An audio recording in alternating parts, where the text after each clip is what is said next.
ಅಸ್ಸಾಂ ಬಿಜೆಪಿನಲ್ಲಿ ಮುಗಿತಾ ಹಿಮಂತ ಯುಗ. Hindu fire brand ಸ್ಥಾನಕ್ಕೆ ಕುತ್ತು. ಬಿಜೆಪಿ ಆಫೀಸ್ಗೆ ಕಮ್ಯುನಿಸ್ಟ್ ನಿಯೋಗ ಕೈಕೆಂಡಾಮಂಡಲ. ಆ ಜನ್ಮ ಶತ್ರುಗಳ ನಡುವೆ ಇದೆಂಥ ಗೇಮ್ ಪ್ಲಾನ್. ಗಲ್ವಾನ್ ಅರುಣಾಚಲ ಇದೀಗ ಶಕ್ಸ್ಗಾಮ್ ಮೇಲೆ ಕಣ್ಣು. ಡ್ರ್ಯಾಗನ್ ಬೋದಾಹಕ್ಕೆ ಕೊನೆಯೇ ಇಲ್ವಾ? ಇವೆಲ್ಲವೂ ಈ ಹೊತ್ತಿನ ವಿಶೇಷ ರಿಪೋರ್ಟ್ನಲ್ಲಿ. ನಾನು ಕಾರ್ತಿಕ್ ಕುಂದರ್. ರಾಜಕೀಯ ನೇತಾರರ ಜನಪ್ರಿಯತೆಯ ಮೇಲೆಯೇ ಚುನಾವಣೆಗಳು ನಡೀತವೆ. ಒಂದೊಮ್ಮೆ ಆತನ ಜನಪ್ರಿಯತೆ ಕುಸಿದು ಆತನ ನೇತೃತ್ವದಲ್ಲಿ ಚುನಾವಣೆ ಗೆಲ್ಲೋಕೆ ಸಾಧ್ಯವಿಲ್ಲ ಅಂತಂದರೆ ಆತನನ್ನು ಏಕಾಏಕಿ ಸೈಡ್ಲೈನ್ ಮಾಡಲಾಗುತ್ತೆ. ಈಗ ಚಹಾಗೆ ಪ್ರಸಿದ್ಧವಾಗಿರುವಂಥ ಅಸ್ಸಾಂ ಬಿಜೆಪಿನಲ್ಲೂ ಕೂಡ ಬಿರುಗಾಳಿ ಎದ್ದಿದೆ. ಅಸ್ಸಾಂ ಬಿಜೆಪಿ ನಾಯಕತ್ವ ಬದಲಾಗುತ್ತೆ ಅನ್ನುವಂಥ ಗುಸುಗುಸು ಹಬ್ಬಿದೆ.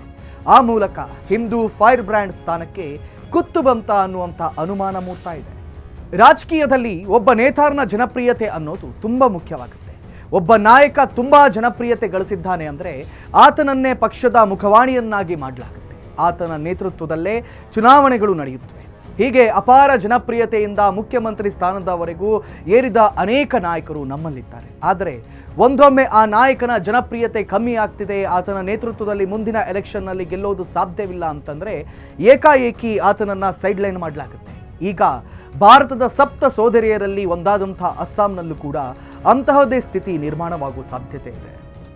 ಅಸ್ಸಾಂ ಭಾರತದ ಸಪ್ತ ಸೋದರಿಯರಲ್ಲಿ ಒಂದಾಗಿದೆ. ಈ ಈಶಾನ್ಯದ ಈ ರಾಜ್ಯ ಮನಮೋಹಕ ಪ್ರಾಕೃತಿಕ ಸೌಂದರ್ಯವನ್ನು ಹೊಂದಿರುವಂಥ ಅಸ್ಸಾಂ ತನ್ನ ಚಹಾಗೆ ತುಂಬ ಪ್ರಸಿದ್ಧಿ ಗಳಿಸಿದೆ. ವಿಶ್ವದ ಅತಿದೊಡ್ಡ ಚಹಾ ಉತ್ಪಾದನೆ ಪ್ರದೇಶಗಳಲ್ಲಿ ಒಂದು ಅನಿಸಿಕೊಂಡಿದೆ ಈ ಅಸ್ಸಾಂ. ತನ್ನ ಕಲೆ, ಸಂಸ್ಕೃತಿ, ಪ್ರವಾಸಿ ತಾಣವಾಗೋ ಹೆಸರಾಗಿರುವಂಥ ಅಸ್ಸಾಂ ಧಾರ್ಮಿಕವಾಗಿಯೂ ಕೂಡ ಮಹತ್ವದ ಸ್ಥಾನವನ್ನು ಪಡೆದಿದೆ.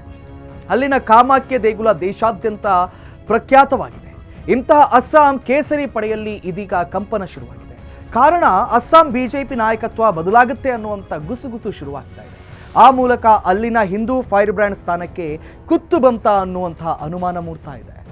ಇನ್ನು ಕೆಲವೇ ತಿಂಗಳಲ್ಲಿ ಅಂದರೆ ಮಾರ್ಚ್ ಏಪ್ರಿಲ್ನಲ್ಲಿ ಅಸ್ಸಾಂನಲ್ಲಿ ವಿಧಾನಸಭಾ ಚುನಾವಣೆ ನಡೆಯುತ್ತೆ. ಅಸೆಂಬ್ಲಿ ಎಲೆಕ್ಷನ್ಗೆ ಕೆಲವೇ ತಿಂಗಳ ಮುಂಚೆ ಅಸ್ಸಾಂ ಬಿಜೆಪಿನಲ್ಲಿ ಕೋಲಾಹಲ ಸೃಷ್ಟಿಯಾಗುತ್ತಾ ಅನ್ನೋ ಪ್ರಶ್ನೆ ಮೂಡ್ತಾ ಇದೆ. ಕಾರಣ ಎಲೆಕ್ಷನ್ಗೂ ಮುಂಚೆ ಅಲ್ಲಿನ ಬಿಜೆಪಿ ನಾಯಕತ್ವ ಬದಲಾಗುತ್ತೆ ಅನ್ನುವಂಥ ವದಂತಿ ಜೋರಾಗಿ ಹಬ್ಬಿದೆ. ಇದೇ ಈಗ ಅಸ್ಸಾಂ ಬಿಜೆಪಿ ಪಾಲಿಗೆ ಒಂದು ಟರ್ನಿಂಗ್ ಪಾಯಿಂಟ್ ಆಗೋ ಸಾಧ್ಯತೆ ಇದೆ. ಈ ಬೆಳವಣಿಗೆ ಅಲ್ಲಿನ ಬಿಜೆಪಿ ಪಾಲಿಗೆ, ಅದರಲ್ಲೂ ಕೂಡ ಅಸ್ಸಾಂನ ಹಿಂದೂ ಫೈರ್ ಬ್ರ್ಯಾಂಡ್ ಪಾಲಿಗೆ ಮುಳುವಾಗುವ ಲಕ್ಷಣಗಳು ಕಾಣ್ತಾ ಇವೆ.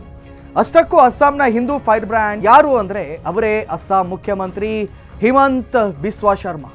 ಹಿಮಂತ್ ಬಿಸ್ವಾ ಶರ್ಮಾ ಪ್ರಸ್ತುತ ಅಸ್ಸಾಂನ ಮುಖ್ಯಮಂತ್ರಿ. 2021ರಿಂದ ಅಸ್ಸಾಂ ಸಿಎಂ ಆಗಿ ಕಾರ್ಯನಿರ್ವಹಿಸ್ತಾ ಇದ್ದಾರೆ. ಅಸ್ಸಾಂನಲ್ಲಿ ಬಿಜೆಪಿ ಪಾಲಿನ ಒಬ್ಬ ಪ್ರಬಲ ನಾಯಕ ಅಂತಲೇ ಹಿಮಂತ್ರನ್ನ ಕರೀಲಾಗುತ್ತೆ.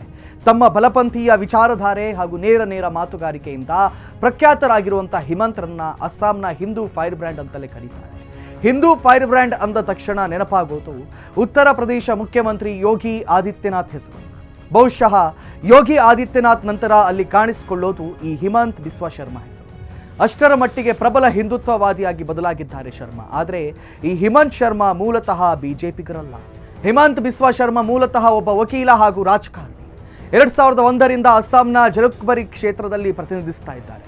2015ರಲ್ಲಿ ಬಿಜೆಪಿ ಸೇರಿರುವಂಥ ಶರ್ಮಾ 2021ರಿಂದ ಅಸ್ಸಾಂನ 15ನೇ ಮುಖ್ಯಮಂತ್ರಿಯಾಗಿ ಕಾರ್ಯನಿರ್ವಹಿಸ್ತಾ ಇದ್ದಾರೆ.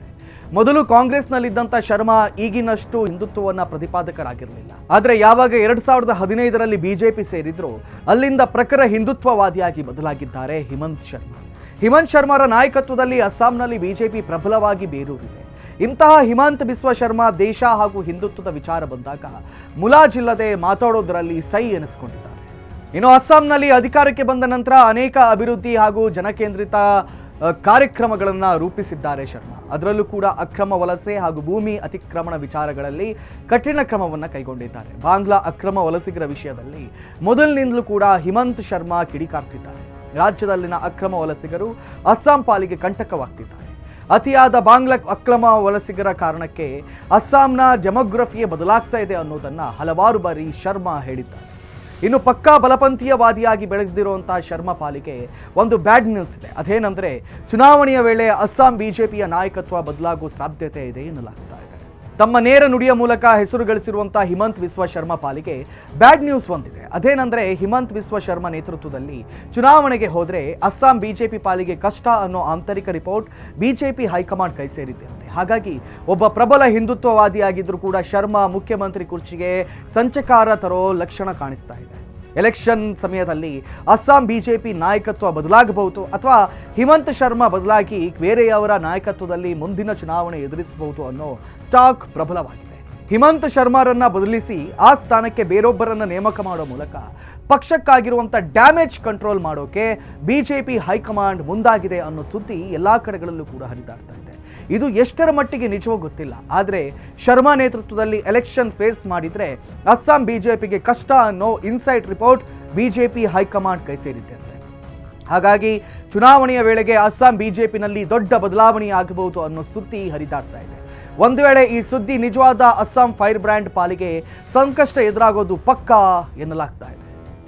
ಅತ್ತ ಕಳೆದ 10 ವರ್ಷಗಳಿಂದ ಅಧಿಕಾರ ವಂಚಿತವಾಗಿರುವಂಥ ಕಾಂಗ್ರೆಸ್ ಮತ್ತೆ ಅಧಿಕಾರಕ್ಕೆ ಬರೋಕೆ ಶತಪ್ರಯತ್ನವನ್ನ ಪಡ್ತಾ ಇದೆ. 2016ರಲ್ಲಿ ಅಧಿಕಾರ ಕಳೆದುಕೊಂಡಿರುವಂಥ ಕಾಂಗ್ರೆಸ್ ದಶಕಗಳ ಬಳಿಕ ಮತ್ತೆ ಅಸ್ಸಾಂ ಚುಕ್ಕಾಣಿ ಹಿಡಿಯೋ ರಣತಂತ್ರವನ್ನು ಹೆಣಿತಿದೆ. ಒಟ್ಟು 126 ಬಲಾಬಲದ ಅಸ್ಸಾಂ ಅಸೆಂಬ್ಲಿಯಲ್ಲಿ ಈ ಬಾರಿ ಸ್ವತಂತ್ರವಾಗಿ ಸ್ಪರ್ಧಿಸೋಕೆ ಕಾಂಗ್ರೆಸ್ ನಿರ್ಧಾರವನ್ನು ಮಾಡಿದೆ. ಈ ಸಲ ಎಐಯುಡಿಎಫ್ ಜೊತೆಗಿನ ಮೈತ್ರಿಯ ಪ್ರಸ್ತಾಪ ತಳ್ಳಿ ಹಾಕಿರುವಂಥ ಕಾಂಗ್ರೆಸ್ 100 ಸ್ಥಾನಗಳಲ್ಲಿ ಸ್ವತಂತ್ರವಾಗಿ ಸ್ಪರ್ಧೆ ಮಾಡೋ ಮಾತಾಡಿದ್ದಾರೆ. ಇದು ಕೈಪಾಳ್ಯಕ್ಕೆ ಎಷ್ಟರ ಮಟ್ಟಿಗೆ ವರವಾಗುತ್ತೋ ಗೊತ್ತಿಲ್ಲ. ಆದರೆ ಹಿಮಂತ್ ಬಿಸ್ವಾ ಶರ್ಮಾ ಕೈಯಿಂದ ಬಿಜೆಪಿ ಲೀಡರ್ಶಿಪ್ ಕೈ ತಪ್ಪಿದ್ರೆ ಅದು ಕಾಂಗ್ರೆಸ್ಗೆ ವರವಾದ್ರೂ ಅಚ್ಚರಿಯಿಲ್ಲ. ಮೊದಲೇ ಹೇಳ್ದಂಗೆ ಅಸ್ಸಾಂ ಮುಖ್ಯಮಂತ್ರಿ ಹಿಮಂತ್ ಬಿಸ್ವಾ ಶರ್ಮಾ ಒಬ್ಬ ಹಿಂದುತ್ವವಾದಿಯಾಗಿ ಬದಲಾಗಿದ್ದಾರೆ. ಅಕ್ರಮ ಬಾಂಗ್ಲಾ ವಲಸಿಗರ ಸಂಖ್ಯೆ ಅಸ್ಸಾಂನಲ್ಲಿ ದೊಡ್ಡ ಪ್ರಮಾಣದಲ್ಲಿ ಕಾಡ್ತಾ ಇದೆ.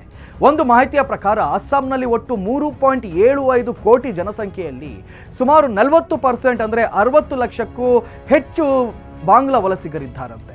ಇದರ ವಿರುದ್ಧ ಮೊದಲಿನಿಂದಲೂ ಕೂಡ ಶರ್ಮಾ ದನಿ ಎತ್ತುತ್ತಾ ಇದ್ದಾರೆ. ಜೊತೆಗೆ ಅಸ್ಸಾಂನ ಮದ್ರಸಾಗಳನ್ನು ಸರ್ಕಾರಿ ಶಾಲೆಯಾಗಿ ಪರಿವರ್ತಿಸೋದು, ಅಸ್ಸಾಂನಲ್ಲಿ ಮುಸ್ಲಿಂ ವಿವಾಹ ಕಾಯ್ದೆಯನ್ನು ರದ್ದುಗೊಳಿಸೋದು ಸೇರಿದಂತೆ ಅನೇಕ ಕ್ರಮಗಳನ್ನು ಶರ್ಮಾ ಕೈಗೊಂಡಿದ್ದಾರೆ. ಜೊತೆಗೆ ಹಿಂದುತ್ವದ ವಿಚಾರ ಬಂದಾಗ ಅದರ ಬಗ್ಗೆ ನೇರವಾಗಿ ಮಾತಾಡುವಂಥ ಶರ್ಮಾ ಅಸ್ಸಾಂನಲ್ಲಿ ಏಕರೂಪ ನಾಗರಿಕ ಸಂಹಿತೆ ಜಾರಿ ಮಾಡೋದಕ್ಕೂ ಕೂಡ ಮುನ್ನುಡಿ ಬರೆದಿದ್ದಾರೆ. ಹಾಗಾಗಿ ಅಸ್ಸಾಂನಲ್ಲಿ ಸಾಕಷ್ಟು ಜನಪ್ರಿಯತೆ ಗಳಿಸಿರುವಂಥ ಹಿಮಂತ್ ಶರ್ಮಾ ಬದಲಾವಣೆಗೆ ನಿಜಕ್ಕೂ ಬಿಜೆಪಿ ಹೈಕಮಾಂಡ್ ಮುಂದಾಗುತ್ತಾ ಅನ್ನೋ ಪ್ರಶ್ನೆ ಮೂಡ್ತಾ ಇದೆ. ಇನ್ನು ಆಂತರಿಕ ವರದಿಯ ಆಧಾರದ ಮೇಲೆ ಹಿಮಂತ್ ಬಿಸ್ವಾ ಶರ್ಮಾ ಬದಲಾವಣೆ ಮುಂದಾದರೆ ಅದು ಬಿಜೆಪಿ ಪಕ್ಷದ ಸಂಘಟನೆಯ ಮೇಲೆ ಪ್ರಭಾವ ಬೀರಬಹುದು. ಜೊತೆಗೆ ಹಿಂದುತ್ವವಾದಿಗಳ ಮತಪಕ್ಷದ ಕೈತಪ್ಪಬಹುದು. ಕಾರಣ ಈಗಾಗಲೇ ಅಸ್ಸಾಂ ಸಿಎಂ ಆಗಿ ಕೆಲಸ ಮಾಡಿರುವಂಥ ಹಿಮಂತ್ ಶರ್ಮಾ ಪಕ್ಷದ ಮೇಲೆ ಒಂದು ಮಟ್ಟಿಗಿನ ಹಿಡಿತವನ್ನು ಸಾಧಿಸಿದ್ದಾರೆ. ಹೀಗಾಗಿ ನಿಜಕ್ಕೂ ಅಸ್ಸಾಂ ಬಿಜೆಪಿ ಮುಖ್ಯಮಂತ್ರಿ ಬದಲಾಗ್ತಾರಾ? ಹಿಮಂತ್ ಬಿಸ್ವಾ ಶರ್ಮರನ್ನ ಸೈಡ್ಲೈನ್ ಮಾಡಿ ಬೇರೊಬ್ಬರು ನೇತೃತ್ವದಲ್ಲಿ ಚುನಾವಣೆ ಎದುರಿಸೋಕೆ ಬಿಜೆಪಿ ಹೈಕಮಾಂಡ್ ಮುಂದಾಗುತ್ತಾ ಅನ್ನೋದು $1 ಮಿಲಿಯನ್ ಪ್ರಶ್ನೆಯಾಗಿದೆ. ಅಸ್ಸಾಂ ಚುನಾವಣೆಗೆ ಕೆಲವೇ ತಿಂಗಳಿರುವಂಥ ಸಮಯದಲ್ಲಿ ಕೇಸರಿ ಕೋಟೆಯೊಳಗೆ ಮಹತ್ವದ ಬೆಳವಣಿಗೆ ನಡೆಯೋ ಲಕ್ಷಣ ಕಾಣ್ತಾ ಇದೆ. ಎಲೆಕ್ಷನ್ ಸಮಯದಲ್ಲಿ ಬಿಜೆಪಿ ಸಿಎಂ ಹಿಮಂತ್ ಬಿಸ್ವಾ ಶರ್ಮಾ ಬದಲಾಗ್ತಾರೆ ಅನ್ನುವಂಥ ಸುದ್ದಿ ಹರಿದಾಡ್ತಿದೆ. ನಿಜಕ್ಕೂ ಬಿಜೆಪಿ ಹೈಕಮಾಂಡ್ ಹಿಮಂತ್ ಶರ್ಮಾರನ್ನ ಸಿಎಂ ಸ್ಥಾನದಿಂದ ಬದಲಾಯಿಸುತ್ತಾ ಅನ್ನೋದನ್ನ ಕಾದು ನೋಡಬೇಕಾಗಿದೆ.